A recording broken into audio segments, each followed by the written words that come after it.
You begin as a white speck of life balanced above open air. Not in a burrow, not in a warm den, not under a mother's belly surrounded by muscle and fur and the comforting stink of other bodies. You begin inside a tiny egg, laid into a cup so small it looks less like a home and more like a mistake made by a nervous plant. The nest is barely there. It is a thimble-sized bowl pressed onto a slender branch, patched together from plant down bits of moss, lichen, and strands of stolen spider silk. Spider silk is what keeps the whole ridiculous structure from becoming a sad little pile of fluff on the ground. It stretches as you grow, assuming you get the chance to grow. That is nature's version of optimism, elastic walls around a helpless thing. Your mother builds it alone. Your father is somewhere else, defending flowers, chasing rivals, flashing his throat in sunlight like the universe owes him applause. He does not incubate you, he does not feed you. He does not sit over your egg during a cold rain while water beads on feathers and wind bends the branch beneath him. He contributes sperm and then moves on, which is, by animal standards, a very popular business model. So your entire world depends on one exhausted female weighing only a few grams. She must keep you warm, leave to feed herself, return before you chill, leave again before she starves, return again before something finds the nest. Every absence is necessary. Every absence is dangerous. You do not know any of this. You are only a pulse inside a shell. Outside, leaves rub against each other, branches shift, the nest sways, the air cools, sunlight comes and goes. Somewhere nearby, a blue jay moves through the foliage with the patient criminal intelligence of a bird that knows nests are edible. A squirrel grips bark with tiny hands. A snake tastes the air. A storm gathers itself over the trees with no interest in your schedule. You are not born yet, and already the world has several ways to delete you. Your egg is small, but for your mother it is not small. She is tiny, every gram matters, every movement costs fuel. She has to sit over you through the long incubation, pressing warmth into the shell while her own metabolism burns like a match in wind. She cannot simply fast like a larger bird. She cannot coast on abundance. Her body runs hot, fast, and expensive. She has to feed. So she leaves. The warmth lifts away. The shell cools. There is no mercy in this moment, only physics. A small egg loses heat quickly. A small nest gives little protection. A small mother cannot be everywhere at once. Nature loves tiny miracles, but it also loves making them balance on twigs during weather. You wait inside the shell, blind to everything, surrounded by thin calcium and risk. This is your first lesson. Being delicate does not make the world gentle. When you hatch, you do not arrive like a jewel. You arrive as a damp, trembling comma of flesh. Your eyes are sealed, your skin is bare except for thin gray lines of down along your back. Your head is too heavy, your neck barely works, your bill is short and soft. Your legs are useless little wires tucked beneath you. You cannot fly, cannot crawl away, cannot regulate your temperature properly, cannot understand danger, cannot even aim your body with dignity. You are not a bird yet. You are a biological complaint with a mouth. The nest that seemed absurdly small around the eggs now becomes your entire universe. Its walls rise around you like a soft cup of borrowed spider silk and plant fuzz. It smells of bark, dust, dry lichen, your sibling, your mother's feathers, and the sour traces of food. The branch moves under every breeze. Your body rolls against another warm body beside you. Sometimes there are two of you, sometimes one. Sometimes the second egg never becomes anything. Sometimes it hatches and then becomes competition. You cannot see your sibling, but you feel it. A shove, a twitch, a beak lifting beside yours when shadow crosses the nest. You both know the same command before you know anything else. Open. Your mouth becomes the most important part of you, the rest can wait. Wings can form later, eyes can open later. Balance, fear, coordination, judgment, all of that can stand in line. Hunger gets first priority because hunger always gets first priority. When your mother lands, the nest trembles. You feel her feet grip the rim, you feel the air change around her. You stretch upward, neck shaking, mouth wide, yellow gape exposed like a target. You do not ask, you do not think. You perform the ancient little reflex of the helpless, gape or disappear. If she does not return, you die. If she returns too late, you weaken. If she returns and a predator follows her movement through the leaves, you may all lose. Parental care sounds tender from far away. Up close it is triage. Your mother must collect nectar for fuel and tiny insects for protein. She must feed herself first or her body stops, and then your story ends quietly in a nest no one visits. She must feed you often enough to keep growth moving. She must brood you when cold threatens, shade you when heat gathers, defend nothing if the attacker is too large, and leave again because her own hunger never signs a ceasefire. You lie there while the world comes in pieces. Heat presses down, cold leaks in, rain hits leaves above you and breaks into droplets. A drop lands on your skin and feels enormous. Wind slides under your bare body, your muscles twitch without purpose. Your heartbeat works hard in a body that has no backup plan. You are alive technically. Nature counts that as success. For now, feeding is not gentle. Your mother does not place a soft worm politely into your mouth like some storybook parent with manners. She arrives with a bill shaped like a fine dark needle and drives it down your throat. Deep. To a human watching from a safe distance, it can look alarming, almost violent, as if the adult bird is stabbing her own young in the face. But this is care. This is breakfast. This is your throat becoming a delivery tunnel for regurgitated nectar and tiny arthropods. The food comes warm and sticky. Sugar for energy, insects and spiders for protein. The things that once flew or crawled now become your feathers, your muscles, your bones, your future panic. Your crop fills, your belly tightens. Your body, which has no time for elegance, turns food into tissue as fast as it can. Every day demands construction. Skull, spine, wing bones, breast muscles, flight feathers. You are building an aircraft out of vomit and dead bugs while lying blind in a cup. It is not glamorous. It is efficient. Your mother's bill withdraws, you collapse back down into the nest, fed but not safe. Full is temporary, growth is expensive, warmth is temporary, weather is not. Your body burns through what it receives and asks again. Open. Again. Open. Again. The rhythm becomes your entire world. Shadow, gape, pressure, food, collapse. Shadow, gape, pressure, food, collapse. Between feedings you wait. Waiting is dangerous because waiting gives everything else time to find you. A nestling hummingbird has no defense except camouflage and luck. The lichen stuck to the outside of the nest helps it resemble the branch. The nest is small enough to be overlooked. Your mother does not sit there constantly advertising your existence because a visible parent can become a signpost for predators. So sometimes protection means abandonment. She leaves you still and quiet in the cup. You lie pressed against your sibling, bodies touching for warmth, both of you trapped in the same soft bowl. The nest sways, leaves flicker. The sky changes brightness through your sealed lids. You are hidden until you are not. A jay only needs to notice once. A crow only needs a moment. A squirrel does not care how miraculous you are. A snake does not pause for the poetry of tiny wings. The forest does not lower its voice around newborns. It is full of mouths, and many of them are open for the same reason yours is. Hunger. That is the joke nature keeps telling. Everyone is hungry. You are hungry. Your mother is hungry. The predator that may eat you is hungry. The insects you eat are hungry. The flowers lure your mother with sugar because they need bodies to move pollen. The whole world is one long chain of need wearing sunlight as decoration. You grow inside it. Not because life is kind. Because your cells keep dividing before something interrupts them. Your eyes open. This is not necessarily an improvement. The world becomes visible, and visibility is mostly bad news. You see the rim of the nest, you see the branch, you see leaves moving against light, you see your sibling's head jerking beside you, you see your mother arrive in flashes, green back, pale underside, black bill, dark eye, wings sometimes only a blur, you see how small the nest is, you see how far the ground is. You are high enough that falling means the earth receives you with professional indifference.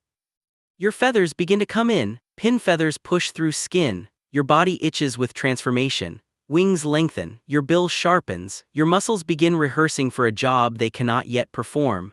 You flap inside the nest, but the nest is crowded now, its spider silk walls stretching around two growing bodies like a cheap apartment with good elastic. You are becoming what you must become.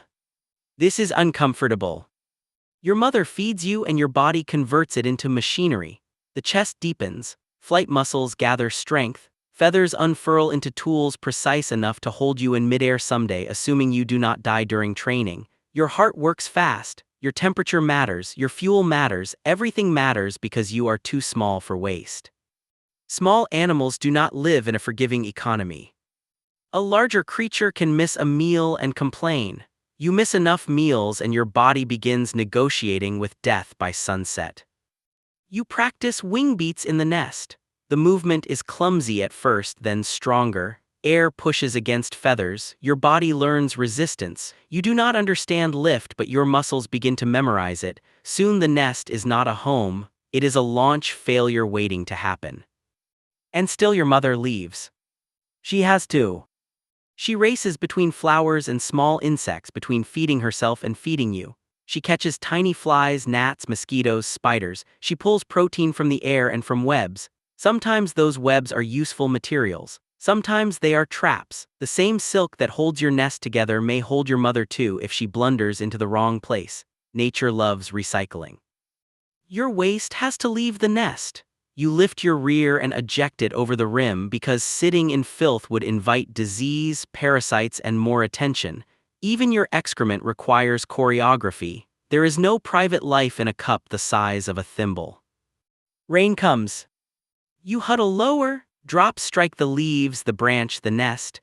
Cold creeps through your feathers. Your mother may brood you, but she also must eat. A storm can delay feeding. A storm can soak flowers. A storm can turn the air cold enough that your tiny furnace struggles. Heat comes.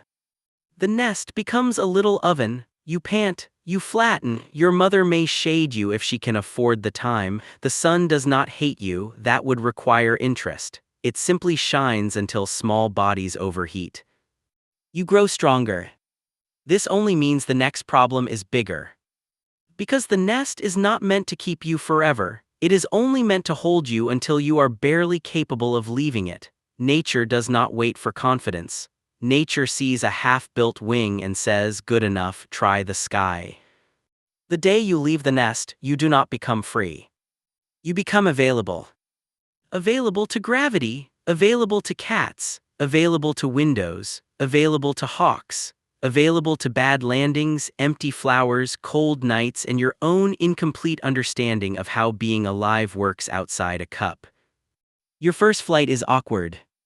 Your wings beat fast, but speed is not mastery. You launch from the rim with a body that has only practiced in place.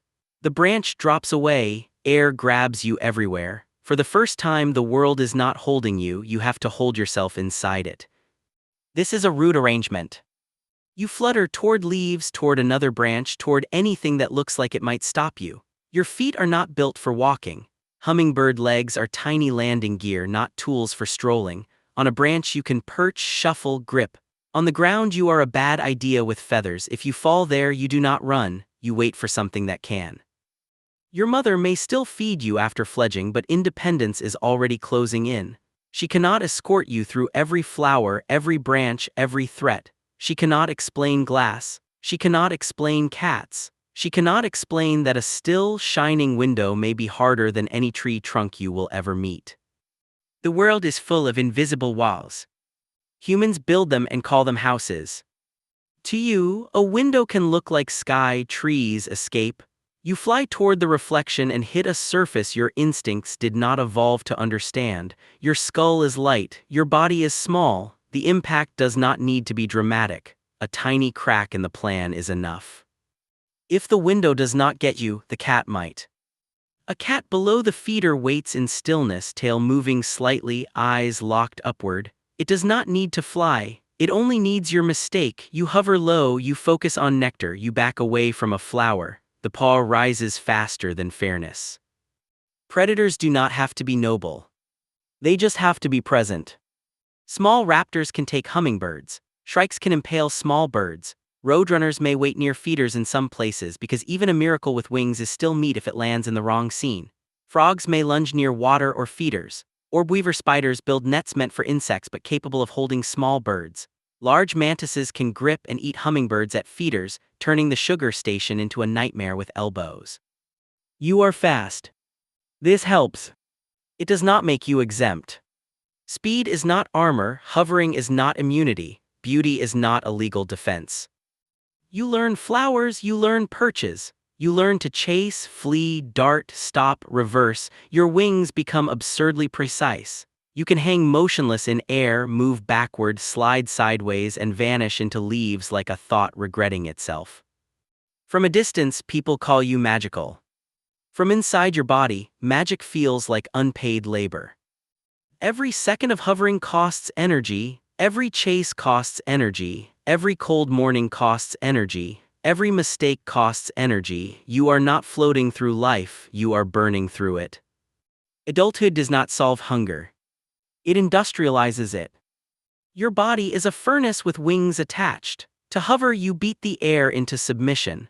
Your muscles demand fuel immediately, constantly, brutally. Nectar pours into you, sugar-rich and thin, drawn from flowers by a tongue designed for rapid feeding. It looks delicate. It is actually a crisis management system. You visit flower after flower. Red, orange, tubular, hanging, open, hidden. You learn roots. You remember which blossoms refill. You inspect petals with the urgency of someone checking locks during a fire. A flower is not a decoration. It is a fuel pump with reproductive motives. The plant pays you in sugar. You pay it in pollen transport. Everyone pretends this is beautiful because mutual exploitation photographs well. But nectar is not enough by itself. You also need protein and fat from tiny insects and spiders.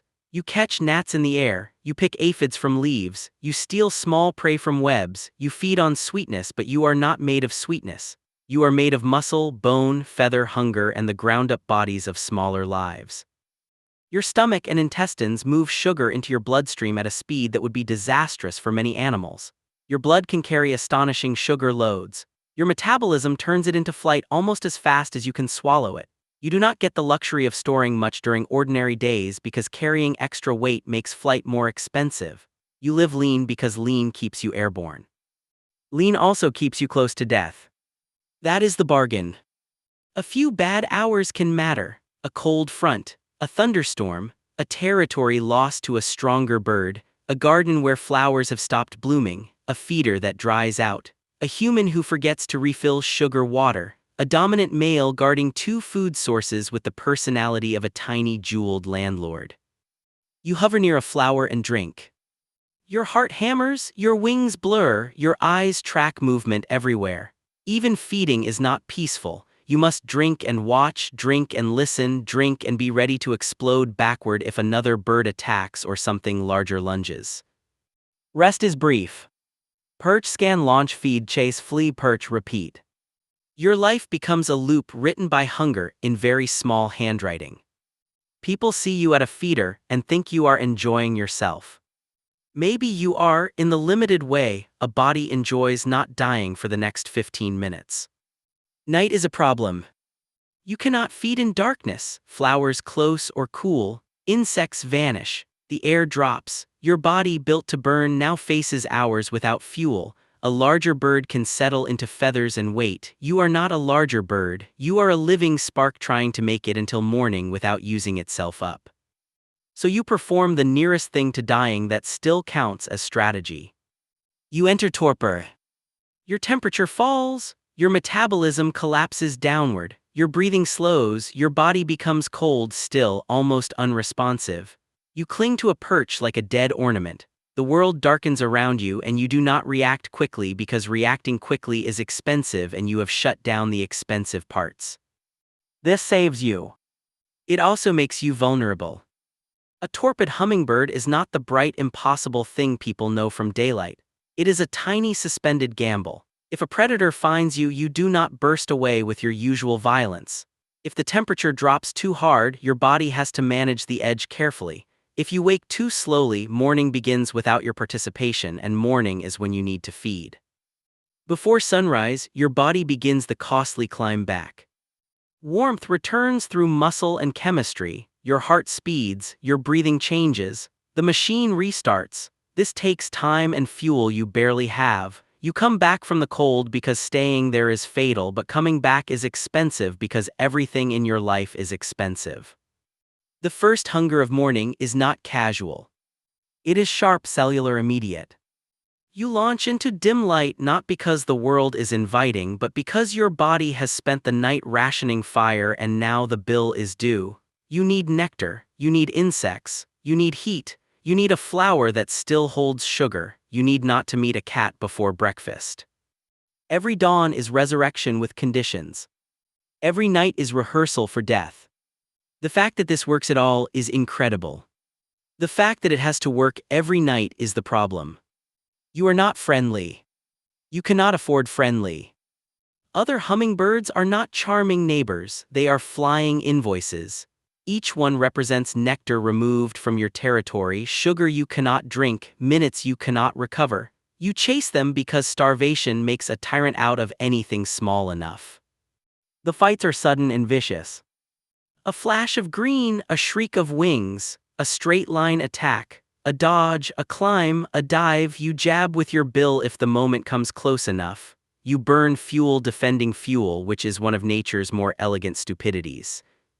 Males defend feeding territories and court females with aerial displays, burning energy to prove they have energy, which is exactly the kind of system evolution designs after skipping lunch. A male may climb, dive, loop, flash color, and chase rivals. A female watches or leaves. If mating happens, it is brief. There is no pair bond waiting afterward, no shared nursery, no father carrying food to chicks. If you are male, reproduction drains you through display, defense, and migration. You spend your best energy telling other males to get out of the flowers and telling females that you are somehow worth the risk. If you are female, mating gives you the heavier sentence. You build the nest, you shape it, you camouflage it. You lay the eggs, you incubate them, you feed the chicks, you leave them to feed yourself, you return, you may keep feeding fledglings even after they leave the nest while your own body still runs on sugar deadlines. There is no fairness hearing. There is only biology, and biology has already made its decision. Even outside breeding, you remain alone. Hummingbirds are not flock animals in the comforting sense. They may gather where food is rich, but gathering does not mean cooperation. It means more bodies entering the same shrinking equation. Flowers bloom and fade, rain changes nectar, heat dries landscapes, cold slows insects. Human gardens replace wild patches, then vanish behind lawns, pesticides, clean fences, and glass. Your world is stitched together from temporary fuel. When the flowers are abundant, you may perch more, feed less frantically, save energy. When flowers become scarce, your day stretches into one long search. The distance between meals grows, your body notices immediately. You do not philosophize about scarcity, your muscles simply become less certain. Hunger narrows the universe. A flower. A feeder. A gnat. A perch. A shadow that may be death. That is enough complexity for one tiny skull. Then the season changes. The light shifts, flowers fade, insects thin. Something ancient tightens inside you, older than memory, older than your own body. You must move. Migration is not adventure. Migration is eviction with wings. If you are a ruby-throated hummingbird, the map may demand a journey between North American breeding grounds and wintering areas in Mexico and Central America. Some birds follow coastal routes, some cross open water. The Gulf of Mexico waits like a blank place on the world, a vast stretch with no flowers, no branches, no perches, no quick correction if your body runs out. Before the crossing, you eat. And eat. And eat.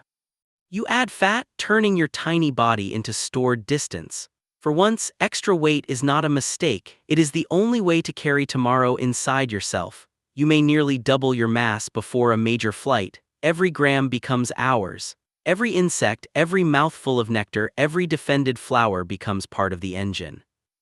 Then you leave land. The coast falls behind you. There is water below and sky above, and nothing useful between. Your wings beat, your body burns fat, the sun moves, air pushes, wind can help or punish. A headwind does not care that you weigh less than a coin. Rain does not care that your heart is already working at the edge. There is no branch where you can sit and reconsider your career. For hours you fly. The ocean repeats itself. Your muscles contract and contract and contract. Fuel leaves your body, water vapor leaves your body. Heat balance becomes calculation without conscious math. If the wind turns wrong, the flight grows longer. If your fat stores are not enough, the ocean receives you without witnesses. This is the part people admire. They call it epic. They call it astonishing.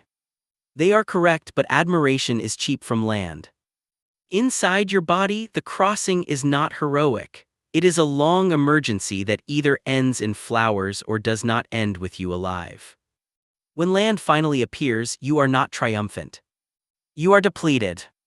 You come in low, desperate, searching for nectar and insects with the dull ferocity of a creature that has spent almost everything. Your body is smaller now, the fuel is gone, survival becomes immediate again. Find food, avoid predators, rest, rebuild, continue. Migration does not reward you with safety. It merely relocates the danger.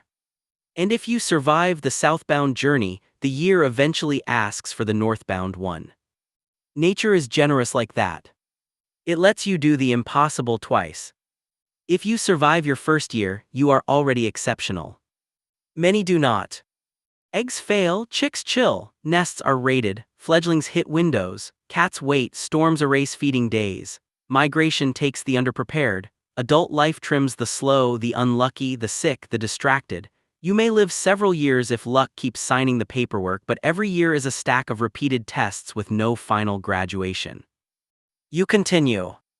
Feed, fight, freeze at night, wake hungry, chase rivals, follow flowers, avoid glass, avoid claws, avoid weather, avoid the wrong web, the wrong feeder, the wrong branch, the wrong second of inattention. Your body remains brilliant and unreasonable. In sunlight, feathers flash green. A male throat may burn red, then go black when the angle changes. Your wings write invisible circles in the air. You hover in front of flowers with impossible precision, a living needle threading itself through space. You are beautiful because the machinery works. You suffer because the machinery works only if paid constantly. If you are female and the season pulls you into nesting, the cycle tightens again. You gather plant down, you steal spider silk, you press and shape the little cup with your body, you decorate the outside with lichen until the nest resembles part of the branch. You lay tiny white eggs into a structure that can stretch but cannot promise. You sit. You leave. You feed. You return. Inside the eggs, new bodies begin behind the same thin walls. They do not know hunger yet. They do not know cold, predators, flight, sugar debt, torpor, migration, or the strange cruelty of being admired by creatures who never feel how expensive beauty is. They only pulse in the dark, balanced above open air. And somewhere below, the world waits with teeth, glass, weather, silence, and flowers. You warm the eggs with a body that has survived long enough to repeat the risk. That is the victory. Not peace. Not comfort. Just the chance to place another fragile life inside a thimble of spider silk and let nature start sharpening the knife again.